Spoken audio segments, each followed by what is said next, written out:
வணக்கம். செல்வகுமாரின் மாலை வானிலை ஆய்வறிக்கை. அதிகாரப்பூர்வ வானிலை அறிக்கைக்கு இந்திய வானிலை ஆராய்ச்சித்துறை அறிக்கையை பார்க்கவும். 2026 ஏப்ரல் 7 செவ்வாய்க்கிழமை மாலை நிலவர ஆய்வறிக்கை. கடந்த 24 மணி நேரம் மழைப்பொழிவு மற்றும் இன்று எங்கே மழை, வரக்கூடிய நாட்கள் எப்படி, வெயில் மற்றும் மழை வரக்கூடிய நாட்கள் எப்படி இருக்கும், இந்த மழை முடிவடைந்த பிறகு அடுத்த மழை எப்பொழுது, எல்லாம் இதில் பார்ப்போம். கடந்த 24 மணி நேரம் மழைப்பொழிவை பொறுத்த வரைக்கும் சென்னை சைதாப்பேட்டை மற்றும் சென்னை எம்ஜிஆர் நகர் 6 சென்டிமீட்டர் மழை பொழிந்திருக்கிறது. சைதாப்பேட்டை சென்னை மற்றும் எம்ஜிஆர் நகர் சென்னை 6 சென்டிமீட்டர். மேலும் பல இடங்களில் நல்ல மழை பொழிந்திருக்கிறது. ராமநாதபுரம் மாவட்டம் மண்டபம், ராமநாதபுரம் மாவட்டம் தங்கச்சிமடம், தஞ்சாவூர் மாவட்டம் திருக்காட்டுப்பள்ளி, ராமநாதபுரம் மாவட்டம் ராமேஸ்வரம், புதுக்கோட்டை மாவட்டம் ஆவுடையார் கோவில், மேலும் சென்னை நந்தனம், சென்னை வளசரவாக்கம், சென்னை அண்ணா பல்கலைக்கழகம், திருவள்ளூர் மாவட்டம் ஊத்துக்கோட்டை தலா 5 சென்டிமீட்டர்.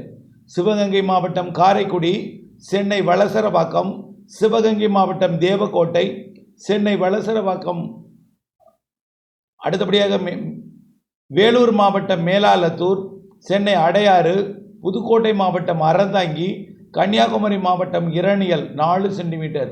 சென்னை நெற்குன்றம், திருவள்ளூர் மாவட்டம் ஆவடி, சிவகங்கை மாவட்டம் திருப்பத்தூர், காஞ்சிபுரம் மாவட்டம் ஸ்ரீபெரும்புதூர், கன்னியாகுமரி மாவட்டம் ஆனைக்கிடங்கு, மேலும் சென்னை வடபழனி, திருவள்ளூர் மாவட்டம் தாமரைப்பாக்கம், சிவகங்கை மாவட்டம் சிவகங்கை பயணியர் விடுதி, சென்னை அயப்பாக்கம், கன்னியாகுமரி மாவட்டம் மாம்பழத்துறையாறு, கன்னியாகுமரி மாவட்டம் நெய்யூர், மேலும்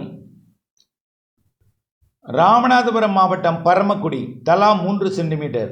மேலும் மத்தியான சிவகங்கை மாவட்டம் இளையான்குடி, சென்னை ராஜா அண்ணாமலைபுரம், ராமநாதபுரம் மாவட்டம் திருவாடானை, மேலும் சென்னை சாலிகிராமம், திருவள்ளூர் மாவட்டம் ஜெயா பொறியியல் கல்லூரி, ராமநாதபுரம் மாவட்டம் வாலிநோக்கம், கள்ளக்குறிச்சி மாவட்டம் வேங்கூர், கன்னியாகுமரி மாவட்டம் பெருஞ்சாணி அணைக்கட்டு, மேலும் சென்னை தரமணி, ராமநாதபுரம் மாவட்டம் ராமநாதபுரம், திருநெல்வேலி மாவட்டம் ஊத்து, திருவள்ளூர் மாவட்டம் செம்பரம்பாக்கம், திருநெல்வேலி மாவட்டம் சேர்வலாறு அணை, மதுரை மாவட்டம் சிட்டம்பட்டி, மயிலாடுதுறை மாவட்டம் மணல்மேடு, திருவள்ளூர் மாவட்டம் கொரட்டூர், சென்னை மதுரவயல் தலா 2 சென்டிமீட்டர்.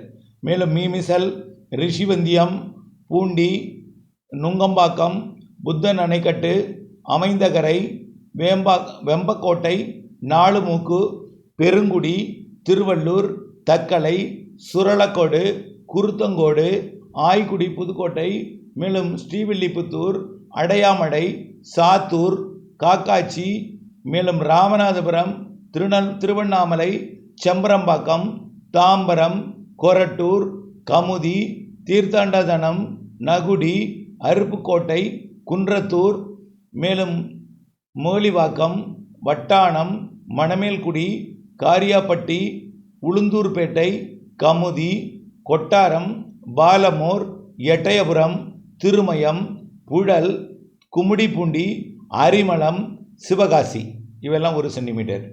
மேலும் வானிலை அறிக்கைக்குள் போவோம். வெப்பநிலையை பொறுத்த வரைக்கும் ஈரோடு மாவட்டம் 104 டிகிரி. நான் சொன்னது தான், நேற்றைக்கு இன்றைக்கு நாளைக்கு 3 நாளைக்கு இப்படித்தான் இருக்கும். ஈரோடு மாவட்டம் 104 டிகிரி ஃபாரன்ஹீட், 40 டிகிரி செல்சியஸ் பதிவாயிருக்கு. அடுத்தபடியாக கோயம்புத்தூர் விமான நிலையத்தில் குறைந்தபட்ச வெப்பநிலை 23 டிகிரியாக பதிவாயிருக்கு. மலைப்பகுதிகளில் குறைந்தபட்ச வெப்பநிலை 11 டிகிரியாக பதிவாயிருக்கு. வெப்பநிலையை பொறுத்த வரைக்கும் கணிசமாக குறைந்துள்ளது பல இடங்களில். பெரும்பாலும் பெருசாக உயரலை, ஆனால் சராசரி வெப்பம் தான் நிலவிக்கிட்டு இருக்கு. சராசரி வெப்பம்தான். அதாவது 0.9 கிலோமீட்டர் உயரத்தில் காற்று சுழற்சி நீடிக்கிறது. மேற்கு வங்கம் முதல் மன்னார் வளைகுடா, ஒடிசா, ஒட்டுமொத்த கடலோரம், அதாவது ராயல்சீமா, அதாவது ஆந்திர பிரதேசம், தெலுங்கானா மற்றும் தமிழ்நாட்டின் வழியாக காற்றழுத்த தாழ்வு பாதை, அதாவது ட்ரஃப், அதாவது இணைப்பு சுழற்சின்னு சொல்கிற சுழற்சி கடலோர பகுதிகளில் இணைந்திருக்கிறத நாம் ஏற்கனவே தெரிவித்திருந்தோம். மன்னார் வளைகுடாவை மையமாக வைத்து நீடித்து கொண்டிருக்கிறது.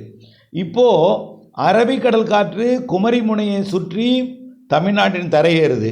அது அரபிக்கடலில் வந்தால் அரபிக்கடலோரம் வருவதும் அதே குணம் காற்று தான். குமரி முனையில் வருவதும் அதே குணம் காற்று தான், தமிழ்நாட்டின் கரை ஏறுவதும் அதே குணம் காற்று தான். அதனால் காற்று எல்லாமே ஏறி ஆந்திர பிரதேசம் நோக்கி பயணிக்குது. தெற்கிலிருந்தும் தென்மேற்கிலிருந்தும் தெற்கிலிருந்தும் தென்மேற்கு, மேற்கு, தென்கிழக்கு திசையிலிருந்து எல்லாமே ஆந்திர பிரதேசம் தெலுங்கானா பகுதி நோக்கி பயணிக்கிறது. இதனால் நேற்றைக்கு வடகடலோரம் இருந்தது போல் இன்றைக்கும் ஒரு சில இடங்களில் வடகடலோரம் வட உள் பகுதிகளில் இருக்கும். வட கடலோரம் இருக்காது, வட உள் பகுதிகளில் இருக்கும். தென் மாவட்டத்தில் ஒரு சில இடங்களில் இருக்கும்.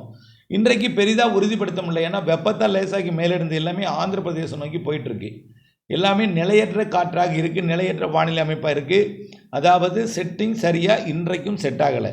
இன்றைக்கும் பெரிதாக மழை இருக்காது. அப்படி இருந்தால் ஒரு சில இடங்களில் இருக்கும், நம்ம காலையிலே சொல்லியிருக்கிறோம்.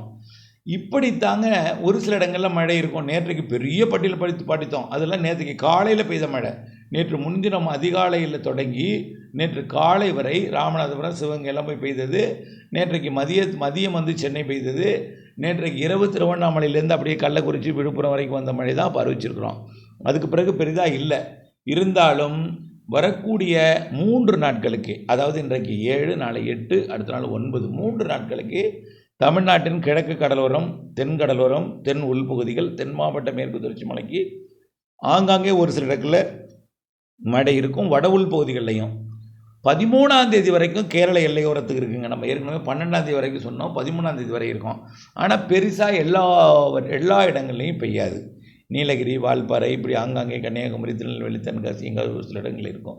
இப்போ நேற்றைக்கு இன்றைக்கி மழை இல்லை. ஆனால் இதேமாரி இருக்காது. நாளைக்கு கொஞ்சம் மேற்கு தொடர்ச்சி மலைப்பகுதிகளில் வரக்கூடிய 3-4 நாட்களுக்கு ஆங்காங்கே மழை இருக்கும். நேற்றைக்கும் இன்றைக்கும் மழை இல்லை, ஆனால் பெருசாக இல்லை. அதாவது எல்லோருக்கும் இல்லை, குறிப்பிட்ட மேற்கு மாவட்டங்களில் இல்லை இன்னும் சரியாக.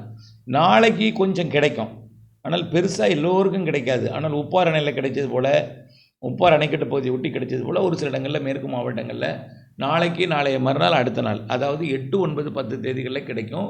11, 12 தேதிகள்லையும் வாய்ப்பு இருக்குது. 13ஆம் தேதி வரைக்கும் இந்த சுற்றின் மழை இருக்குது. கேரள எல்லை ஓரத்திற்கு மேற்கு மாவட்டங்கள்லேயும்.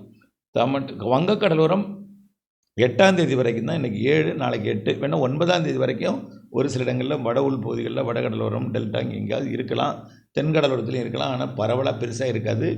திடீரென்று எங்காவது ஒரு இடத்துல மழை இருக்கும். இது அறிவிப்பது மழை எதிர்நோக்கி, தண்ணீரை எதிர்நோக்கி இருப்பவர்களுக்கான அறிவிப்பு அல்ல இது. உளுந்து அறுவடை, எள் அறுவடை மற்றும் பல்வேறு அறுவடை பணிகள் இருக்கும். வெங்காய அறுவடை, இந்த பணிகளுக்கான முன்னெச்சரிக்கை, செங்கல் சூளை தீயிடுறது, இவங்களுக்கெல்லாம். ஆகவே எந்த மாவட்டமாக இருந்தாலும் ஒரு 3 நாள் வங்கக்கடலோரம் மற்றும் டெல்டா மாவட்டங்கள், வடகடலோரம் இருக்கும் பொறுத்துங்க. ஏதாவது அறுவடை இருந்தால் மூடி பாதுகாக்கணும். அதுக்கு தான் இந்த அறிக்கை. 3 நாட்களுக்கு இந்த மழை வாய்ப்பு இருக்குது. திடீர்னு எங்கேனாலும் பெய்யலாம். ஆனால் இன்றைக்கி கொஞ்சம் வாய்ப்பு குறைவாக இருக்குது. ஆந்திர எல்லையோர மற்றும் வட உள் பகுதிகளில் எங்காவது இடத்துல இருக்கலாம், தென் மாவட்ட இடத்துல இருக்கலாம். ஆனால் நாளைக்கு மேற்கு மாவட்டங்களில் ஒரு சில இடங்களில் இருக்கும். அப்படியே 13ஆம் தேதி வரைக்கும் ஆங்காங்கே மேற்கு மாவட்டங்கள், தென் மாவட்ட மேற்கு தொடர்ச்சி மலை மற்றும் மேற்கு உள் மாவட்டங்களில் எங்காவது இருக்கும். கர்நாடக எல்லையோரத்துக்கும் இருக்குது. கர்நாடகாவுக்கு தொடர்ந்து 15, 16, 17, 18ஆம் தேதி, 20ஆம் தேதி வரைக்குமே இருக்குது. மீண்டும் இந்த சுற்றுக்கு, இந்த நிகழ்வுக்கு அடுத்த மழை எப்படின்னா 20ஆம் தேதி, 21, 22, 23 இருக்கலாம். முதல்ல தென் மாவட்டங்களுக்கு தான் அது உறுதிப்படுத்த முடியுது. தென் மாவட்ட மேற்கு தொடர்ச்சி மலை. ஆனால் பரவலாக பெருசாக பெய்யாது. இது கோடை மழை. வலுவான நிகழ்வு இந்த மாத இறுதியில் வரும் என்று எதிர்பார்க்கப்படுகிறது. 26ஆம் தேதிக்கு மேலே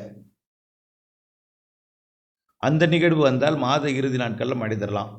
மே மாதம் முதல் வாரத்துலேயும் நிகழ்வு இருக்குது. ஆக இந்த நிகழ்வுகள் எங்கே வரும்? அரபிக்கடல் ஒன்று, வங்கக்கடல் ஒன்று இருக்குது.